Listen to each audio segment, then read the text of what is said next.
மங்கையர்க்கரசி அப்படின்னு சொல்லிட்டு நம்ம சுதந்திரம் வாங்கின 2 வருஷத்திலேயே மங்கையர்க்கரசி அப்படின்னு சொல்லிட்டு ஒரு வெளிநாட்டு இயக்குனர் வந்து ஒரு தமிழ் படத்தை எடுத்திருக்கிறான். மங்கையர்க்கரசி வேற.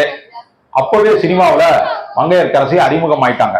அந்த காலத்துல என்ன கிருஷ்ணன் அவங்க எல்லாம் நடிச்சிருக்காங்க. இப்ப இருக்கிறவங்களுக்கு யாருக்கும் தெரியாது. எதுக்காக சொல்றேன்னா அவங்க இதெல்லாம் படம் எடுத்து அப்பவே காட்டிட்டாங்க. இன்றைக்கு வரைக்கும் காட்டாம இல்லை, படம் எடுத்தெல்லாம் காட்டிட்டாங்க. காரைக்கால மேயர் ஏபி நாகராஜன் படம் எடுத்துட்டார். 1973 வெளிவந்தது.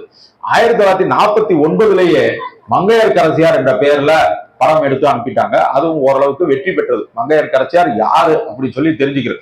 மங்கையர்க்கரசியார் சோழ நாட்டு இளவரசி. சோழ நாட்டுல இருந்த ஒரு இளவரசி, ஒரு மன்னனுடைய மகள். அவருக்கு பருவ வயது வருகிறது.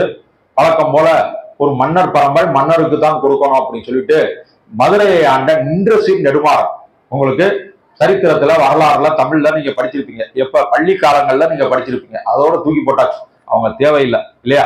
நின்றசீர் நெடுமாறன், அந்த நின்றசீர் நெடுமாறனுக்கு அதை பேசி முடிச்சு கல்யாணம் பண்ணி வைக்கிறாங்க. அந்த அம்மா இங்க வர்றாங்க, மதுரைக்கு அரசியாக வருகிறார். எதற்கு? அவங்களுக்கு யார் என்கின்ற ஒரு சற்பட்டம் மாதிரி வழங்கினாங்க அப்படின்னு சொல்லி இப்போ உங்களுக்கு அந்த வரலாறு படிச்ச உடனே தெரிய வரும். மங்கையர்க்கரசியார், மங்கையருக்கு எல்லாம் அரசி. மங்கையர்க்கரசி என்ற ஒரு பெயரை வைத்து அவருடைய குணநலங்கள், பொதுவாக வந்து குணநலங்களை பேரை வச்சு நம்ம இட போட முடியாது. செல்வம் என்று சொல்வார், அவர் ஆண்டியாக உட்கார்ந்துருப்பான். பிச்சை என்று சொல்வார், அவங்ககிட்ட கோடிக்கணக்கில் சொத்து இருக்கும். கேள்விப்பட்டிருக்கீங்களா? அந்த மாதிரி மங்கையர்க்கரசியார் என்று அவர் எப்படி பெயர்வார்? அவங்க இயல்பான பெயர் மங்கையர்க்கரசி தான். ஆனாலும் அவர் எப்படி வந்து பொது நலங்களில் ஈடுபட்டாரா, அவருக்கு எப்படி இந்த பெயர் கிடைத்தது, அந்த பெயருக்கு ஏற்றவராய்வர் அப்படி சொல்லி இந்த இடத்துல ஒரு சின்ன ஆய்வு கருத்தோட நம்ம பார்க்க வேண்டியது. எப்படி அப்படின்னா, இங்க மதுரைக்கு வந்தாங்க. புகுந்த வீடு மதுரை, பிறந்த வீடு சோழ நாடு. வந்துட்டோம்னாலே என்னது ஒரு பிரச்சனை அது இதுன்னு வரும். அதை போல மதுரையில அவங்க திருமணம் புரிந்து வரும்போது மதுரையில சமணருடைய ஆட்சி, சைவ ஆட்சி கிடையாது, சமணருடைய ஆட்சி. மன்னர் எவ்வளியோ அவ்வளியும் மக்கள். யாருமே கோயிலுக்கெல்லாம் போகக்கூடாது. மன்னர் சமண சமயத்தை தான் வணங்கணும். நீங்களும் சமண சமயம் தான். யாருமே தட்டி கேட்க முடியாது, குறுக்கு வாசல் வழியா போக முடியாது, நடிக்க முடியாது. அப்படிப்பட்ட ஒரு சூழ்நிலை இருந்து கொண்டிருந்தது. மக்கள் எல்லோரும் ரொம்ப கஷ்டப்பட்டுதான் இருந்தாங்க. புதிய தெய்வத்தை போய் வழிபாடு பண்றது நமக்கெல்லாம் முடியுமா? எப்ப பார்த்தாலும் மீனாட்சி சொக்கநாதரையே வழிபாடு செய்து பழக்கப்பட்டவங்க உடனே போய் சமண சமய கடவுளை போய் வழிபாடு செய்ய முடியாது. ரொம்ப கஷ்டமா இருக்கும். ஆனா மன்னருடைய ஆர்டர் என்னது? சமண சமய கோயிலுக்கு தான் போகணும், இந்த கோயிலுக்கெல்லாம் போகக்கூடாது. ஏன்னா நான் வந்து சமண சமயத்தை தழுவி கொண்டிருக்கிறேன், அதனால நீங்களும் என்ன பண்ணணும், சமண சமய கோயிலுக்கு தான் போகணும் அப்படின்னு சொன்னாங்க. இந்த அம்மா கிட்ட பல பெண்கள் வந்து முறையிடுறாங்க. அம்மா, நீங்க தான் எங்களை காப்பாற்றணும், இந்த கோவிலையும் காப்பாற்றணும். நீங்க இந்த ஊருக்கு வருகை புரிந்திருக்கின்ற புதிய மருமகள், உங்க பேரு மங்கையர்க்கெல்லாம் அரசி, பெண்களுக்கெல்லாம் நீங்க அரசியாக இருக்கிறீர்கள். அதனால நீங்க என்ன பண்ணணும், எங்களை காப்பாற்றி மன்னருடைய மனதை மாற்றி எப்படியாவது இந்த சைவ சமயத்தை வளர்ப்பதற்கு ஒரு வழிவகை செய்ய வேண்டும் அப்படின்னு சொல்றார். சொன்ன உடனே நானும் ஏதோ முயற்சி பண்றேன் அப்படின்னு மன்னர்கிட்ட சொல்லி பார்க்கிறான். தன்னுடைய கணவனான நின்றசீர் நெடுமாறன்ட்ட சொல்லி பார்க்கிறான். இந்த மாதிரி சமண சமயம் நமக்கு ஏற்புடையது அல்ல, நம்முடைய அந்த ஒழுக்கத்திற்கு மீறிய ஒரு சில கட்டுப்பாடுகள்லாம் இருக்கு. அந்த மாதிரி இருக்கிறனால அது வந்து யாரையும் நீ எதுவுமே சொல்ல வேண்டியதில்லை, என்னுடைய பேச்சை மீறி எதுவும் நீங்க பேசக்கூடாது அப்படின்னு சொல்லி அனுப்பிடுறான். சரி, கணவனுடைய கட்டுப்பாட்டுக்கு இறந்தவங்க உடனே வெறி தெரிஞ்செல்லாம் பேச முடியாது, இப்பதான் கல்யாணம் பண்ணிட்டு வந்திருக்காங்க. அதனால வந்து என்ன பண்ணலாம் அப்படின்னு சொல்லி குலச்சுரையார் அப்படின்னு சொல்லி ஒரு அமைச்சர் இருந்தார். யாருக்கு? நின்றசீர் நெடுமாறனுக்கு. எப்பவுமே பக்கத்துல ஒரு பிஏ மாதிரி ஒரு நல்ல அமைச்சர் இருப்பாங்க. இந்த நாட்டை எப்படி வழி நடத்துவது என்று மன்னனுக்கு வந்து கைட் பண்றதுக்கு, வழிகாட்டியாக இருப்பதற்கு. அவர்கிட்ட மங்கையர்க்கரசி அம்மா கேட்கிறாங்க, இந்த மாதிரி மன்னர் இருக்கிறாரு, விடா கொம்பனாக இருக்கிறான், சமண சமயத்தை நான் விடமாட்டேன் அப்படின்னு சொல்லிட்டு ஒரே பிடிவாதமா இருக்கான். இவரை என்ன பண்ணலாம், உங்க ஐடியாவே ஏதாவது சொல்லுங்க. மன்னரை வந்து திருத்துறது ரொம்ப கஷ்டம். ஏதாவது ஒரு சம்பவம் நடந்தாதான் அவர் நம்ம பக்கம் வருவார், இல்லைன்னா அவரை திருத்தி கொண்டு வரவே முடியாது. நானும் பல தடவை சொல்லிட்டேன், அமைச்சராக இருந்து பெண்கள் சொல்றத நீங்க சொல்றத போய் அவங்க கேட்பாரா? கேட்க வாய்ப்பே இல்லை. சரி, இதுக்கு ஏதாவது ஒரு முடிவு கட்டுங்க அப்படின்னு சொன்ன உடனே ஒற்றர்கள் மூலமாக ஒரு செய்தி வருகிறது. திருஞான சம்பந்தரும் திருநாவுக்கரசரும் வேதாரண்யத்துல முகாமிட்டுள்ளார்கள். அங்கே இருக்கிற கோவில்கள் எல்லாம் பதிகங்கள் பாடி அங்க சைவ சமயத்தை பரப்பி வருகிறார்கள் என்ற ஒரு தகவல் அவர்களுக்கு கிடைக்கிறது. யாருக்கு? இங்க இருக்கிற மதுரையில இருக்கிற குலச்சுரையாருக்கு. உடனே ஒரு ஒற்றர் மூலமாக மதுரைக்கு நீங்க விஜயம் செய்யணும், வந்தா ரொம்ப சந்தோஷப்படுவோம். மதுரைக்கு வந்து பூரா சமணர்களுடைய ஆட்சி சமணர்களுடைய ஆட்சி இருக்கிற இடத்துல நம்ம எப்படி வர்றது, உள்ளே விட மாட்டாங்களே. இல்ல அதெல்லாம் நம்ம பாதுகாப்பு கொடுக்குறோம், நீங்க வாங்க உங்க குழுவினரோட வாங்க அப்படின்னு சொல்லிடுறா. சரி ஒரு 2 நாள் இப்ப இருக்கிற மாதிரி பஸ் ரயில் எதுவும் கிடையாது. காடு வழியா அப்படியே நடந்து வருவாங்க.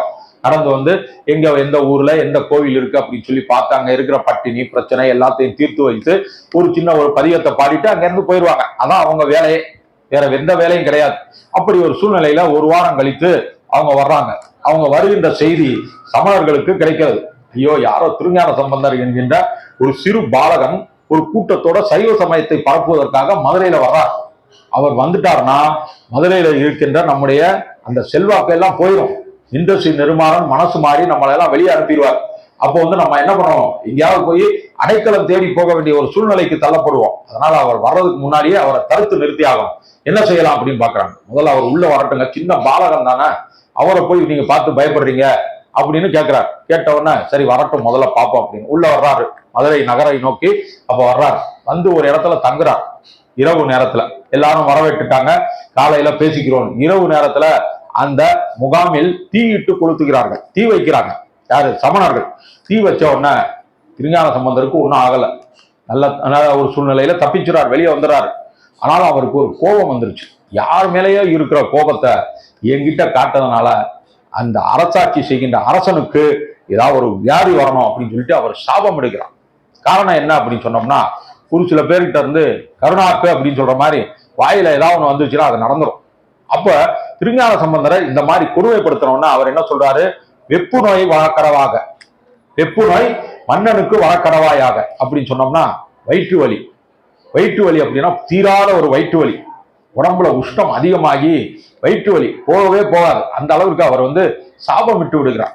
சாபம் விட்டவொன்னா உடனே அடுத்த நாளே இண்டஸ்ட்ரி நெடுமாறனுக்கு வயிற்று வலி வந்துருச்சு. வெப்பு நோய் அப்படின்னு சொல்லுவாங்க. அதுக்கு பேரு சுத்த தமிழ்ல சொல்லணும்னா வெப்பு நோய். வெப்பு வெப்பம் அப்படிங்கிறதுல இருந்து வெப்பு அப்படின்னு வந்திருக்கு. அந்த வெப்பு நோய் வந்ததுன்னா சமணர்கள் அவங்க கிட்ட இருக்கிற மருத்துவர்களை அழைத்து வந்து என்னென்னவோ மருந்துகளை எல்லாம் கொடுக்குறாங்க. இதை தண்ணியில போட்டு கலந்து கொடுங்க, இதை குளிங்க, இதை தலையில தேய்ச்சிக்கிறங்க, வயிற்றுல இந்த தைலத்தை தடவுங்க அப்படின்னு என்ன செஞ்சாலும் அந்த இது போக மாட்டேங்குது. வெப்பு நோய் நீங்கவே இல்லை. வெப்பு நோய் தொடர்ந்து தாக்கிக்கிட்டே இருக்கு. மன்னனும் என்ன பண்றாரு, ரொம்ப சிரமத்துல இருக்கா. ஐயோ என்னை காப்பாத்துற போது எனக்கு என்ன ஐடியாவும் சொல்ல முடியாது, எதுவுமே சொல்ற மாதிரி இல்ல, நீங்க சொல்லுங்க அப்படின்னு சொல்றாரு. உடனே திருஞான சம்பந்தரை அணுகுகிறார். யாரு? குலச்சுடையா. ஐயா, மன்னனுக்கு இந்த மாதிரி வெப்பு நோய் வந்திருக்கிறது, அந்த வெப்பு நோய் உங்களால தான் தீர்க்க முடியும் அப்படின்னு சொல்லி நம்ம நினைக்கிறோம், நீங்க வந்து செய்யணும். எப்படிங்க, நான் இருந்த முகாமையே தீயிட்டு கொளுத்தினவரை நான் எப்படி காப்பாற்றுறது அப்படின்னு. இல்லைங்க அப்படியெல்லாம் நீங்க பேசாதீங்க, அவர் வந்து ஏதோ ஒரு சூழ்நிலையில உங்களுடைய முகாமிற்கு தீ வைக்க சொல்லி ஆணையிட்டு விட்டார். ஆனா செஞ்சது அவர் கிடையாது, ஆணையிட்டது அவரு, அதை ஒத்துக்கிறோம். ஆனாலும் பெரிய மனசு பண்ணி என்னது, அவருடைய வெப்பு நோயை நீங்க தீர்க்க வேண்டும் அப்படின்னு சொல்றார். சரி எல்லாரும் சொல்லிட்டீங்க, மதுரை மக்களை காப்பாற்றுவதற்காக, ஏன்னா மதுரையை ஆள்வது இண்டஸ்ட்ரி நெடுமாறன், மக்கள் அவரை நம்பிதான் இருக்காங்க. அந்த மக்களை காப்பாற்றுவதற்காக, பக்தர்களை காப்பாற்றுவதற்காக நான் என்ன பண்றேன், அவருடைய வெப்பு நோயை நீக்குகிறேன் அப்படின்னு சொல்லிட்டு நேரா என்ன பண்றாரு, வந்து திருநீற்று பதிகம் பாடுகிறார். திருநீற்று பதிகம் சைவ சமயத்திலேயே திருநீற்றுக்கென்று ஒரு தனி பதிகம் பாடியவர் திருஞான சம்பந்த பெருமாள். 10 பாடல்கள் பிளஸ் 11வது பாடல் பதிக பலன். ஆற்றல் அடல்விடையரும் ஆலவாயான் திருநீற்றை போட்டி புகழில்லாவும் பூசுரன் ஞான சம்பந்தன் ஏற்றி தென்னன் உடலுட்ட தீப்பினி ஆயின தீர சாத்திய பாடல்கள் 10 வல்லவர் நல்லவர் தாமே. அவருக்கு வெப்பு நோய் போயிருச்சு. நம்ம படிச்சோம்னா நமக்கும் வெப்பு நோய் வந்தா தான் நம்ம படிக்கிறதா அப்படின்னா, நமக்கு படித்தால் நல்லது நினைக்கும் வல்லவர் நல்லவர் தாமே. இந்த பதிகம் படித்தா வல்லவர் ஆகலாம், நல்லவர் ஆகலாம் அப்படின்னு சொல்லி ஒரு பதிக பலனோட இதை படிச்ச உடனே அவருக்கு வெப்பு நோய் நீங்கியது. வெப்பு நோய் நீங்கின உடனே மன்னனும் மனம் மாறிவிட்டான். ஆஹா, இவர் தான் வந்து தீர்க்கணும் அப்படின்னு இருக்கு. அப்ப இந்த சமணர்களை வைத்து நம்ம என்ன பண்ண போறோம், ஒண்ணுமே பண்ண முடியாது அப்படின்னு சொல்லிட்டு, சமணர்களை நீங்க இங்க இருந்து வெளியேறுங்க, நான் இனி சைவ சமயத்தை தழுவ போறேன். அது எப்படிங்க, எங்களுக்கு என்று இந்த இடம் இருக்கு, நீங்க சொன்ன உடனே நம்ம எல்லாம் போக மாட்டோம், எங்களோட வந்து போராட்டம் பண்ணணும், நீங்க வந்து நேர எதிரில மோதுங்க, 2 பேரும் யாரு அப்படின்னு சொல்லி நிறுவீங்க அப்படின்னு சொல்லிட்டு சண்டை போட வர்றாங்க. ஒரு சில பேர் வந்து ஒரே இடத்துல இருந்துட்டாங்கன்னா அவங்களை வெளியேற்றுற கஷ்டம். சாதாரணமா ஒரு குடியிருக்க ஒருத்தவங்க வர்றாங்க, 2 வருஷம் 3 வருஷத்துல அவங்கள போங்க அப்படின்னு சொல்லணும்னா, அவங்க 10 வருஷம் இருந்துட்டாங்கன்னா என்ன பண்ணுவாங்க, உங்களால முடிஞ்சதை பாருங்க சொல்றாங்களா இயல்பு வாழ்க்கையில உங்களால முடிஞ்சதை பாருங்க, எங்களுக்கு இந்த வீடு, ஏன்னா நிலம் உள்ளவன் உழுவவனுக்கே நிலம் சொந்தம், அப்படிங்கிற மாதிரி நாங்க இங்க 10-12 வருஷமா இருக்கோம், வாடகை உங்களுக்கு எல்லாம் கொடுத்துருக்கோம், இந்த வீடு எங்களுக்கு தான், உங்களால முடிஞ்சதை பாருங்க அப்படின்னு சொல்லி இன்னைக்கு மதுரையில பாத்தீங்கன்னா ஏகப்பட்ட கேஸ் இருக்கு, எல்லாம் காலி பண்ண முடியாது அப்படின்னு சொல்லி கோர்ட்ல கேஸ் எல்லாம் நடந்துகிட்டு இருக்கு. அப்படியெல்லாம் ஒரு சூழ்நிலை.